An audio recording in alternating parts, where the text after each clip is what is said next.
What's up, everyone? This is Connor, finally back with Guns and Stuff. I did make a post regarding what happened to Guns and Stuff in the community section. I made a post a couple days ago. I'm not going to go over all the details here, but pretty much in October, Guns and Stuff was hijacked or stolen through a bad email that I opened. And we have not had any access to the channel. The channel was removed. It was this big, long, drawn-out thing. Finally got it back, so I'm happy to be here making another video for you guys. And yeah, I'm glad to be back. Go read that post in the community section. It'll give you a little bit more detail. But what we're here to talk about today is the new Credo line. This is the Trijicon Credo, specifically the 2-10x36. And this optic just came out for 2020. Trijicon released 6 new lines of rifle scopes. I think they have over 80 new optics this year. So that's something really cool. What I wanted to do with this optic is I wanted to make kind of an SPR/Recce build, or however the kids are saying it these days. I kind of wanted to make an SPR rifle just a little bit smaller and a little bit lighter than a typical SPR, so it kind of falls somewhere in between a Recce rifle or a Reese rifle, whatever how you pronounce it, and an SPR.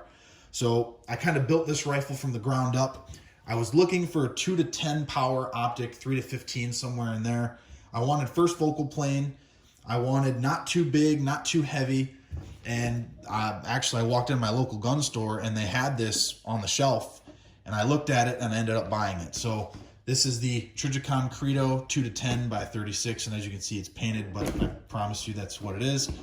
So what we're going to do is I'm just going to give you kind of a first impression / mini review of the Credo, specifically, again, the 2-10, a quick spec overview.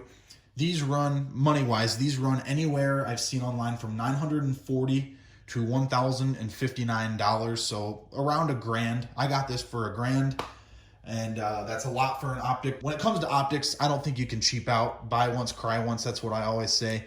Enough talking. Quick spec overview. This optic is 13 inches long. It's about 23 ounces. It has a 30 millimeter tube.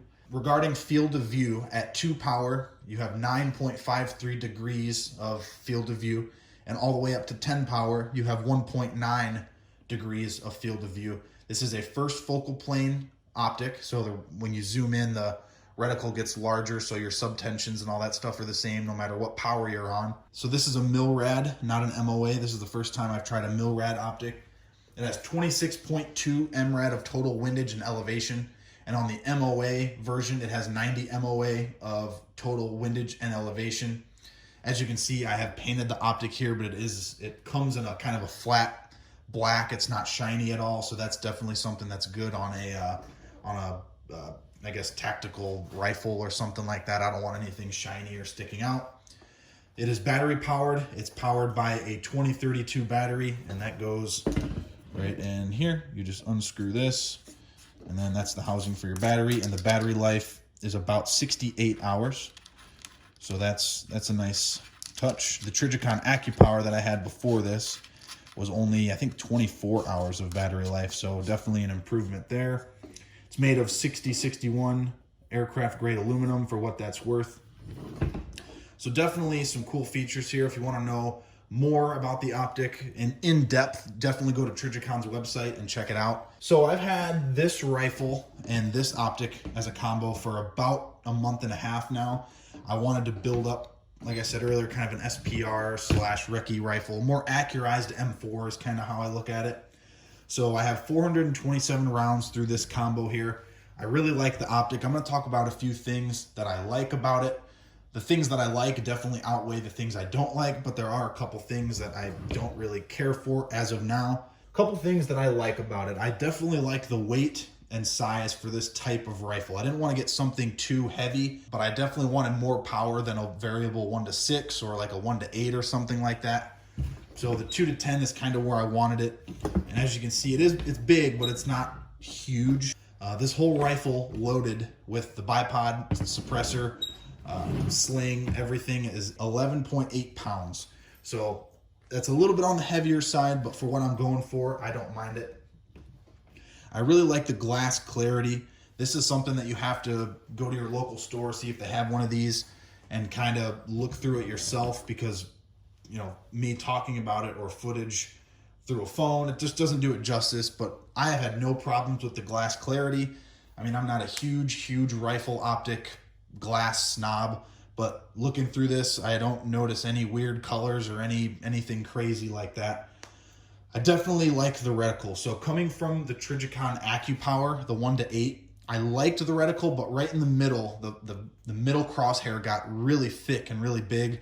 I was never a fan of that, and I always in the back of my head kind of wanted to switch out to something with a little bit finer reticle, and this definitely takes the cake. I really like the reticle. So this is a thing I do and don't like. So I'm gonna go over what I like first. So the zero stop is super easy to do. Unthread this, unthread the turret cap, take it off, and then, I don't know if you can see it, but there's right there, there's 3 Allen screws you take out, and pretty much all you do is once you unthread those Allens, this top, I don't even know what to call it, this top part drops down, and then you tighten it back up, and then the zero stop is set. So let me kind of show you. Super easy to do. So notice how when I turn it, it won't turn that way, but it will turn back. And it stops right on 0. So definitely something that I like. And then just throw this back on, thread it down. So the zero stop is super simple. It was in the instruction manual. I just followed the instructions and it was super easy. The reticle on and off. So it's a few years ago, optics started doing this, like almost all of them. So it's on and off, on, off, on, off.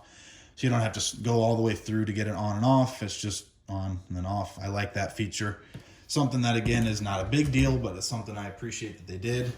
Another thing that's cool that they did for the Credo is the magnification lever comes out and you can move it here or here. So you can just unscrew this, put it here, and then put it up here or whatever. I like it on this side. Being a lefty, it's a little bit easier to get a hold of. So of the month and a half I've had this, I've really had no major issues with it. It's a Trijicon product. You're buying a quality product. I've had their optics in the past. I've had no really problems with it. The first ACOG that I had a minor issue with, and I have a video of that way back early in the channel. A few things that I dislike about the optic is the elevation turret is just a little bit more mushy than I would like. So, I mean, you can't really obviously feel it, but you can kind of hear it. It's not as tactile and loud as I'd like. And if you go over to the windage, you'll be able to hear it's much more crisp.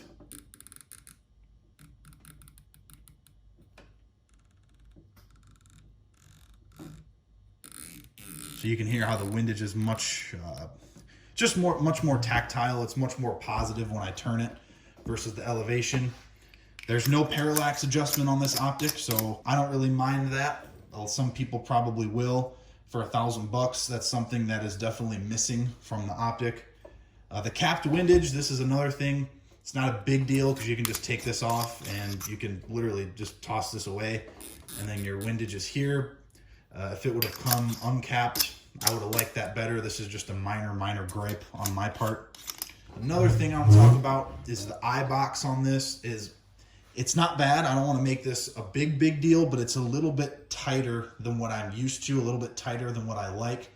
Because typically on LPVOs that are like 1-6 or 1-8, the eye box is a little bit more generous than more magnification like this. And again, it's not super tight, but it's just a little bit more than I'm used to. Definitely have to get that sweet spot and stay there. There's not a whole lot of room for movement. Just another thing I wanted to throw out. And then finally, and again, I'm so used to the AccuPower 1-8, which had the locking turrets. So you'd push it in and it was locked, and you'd pop it out and it was unlocked.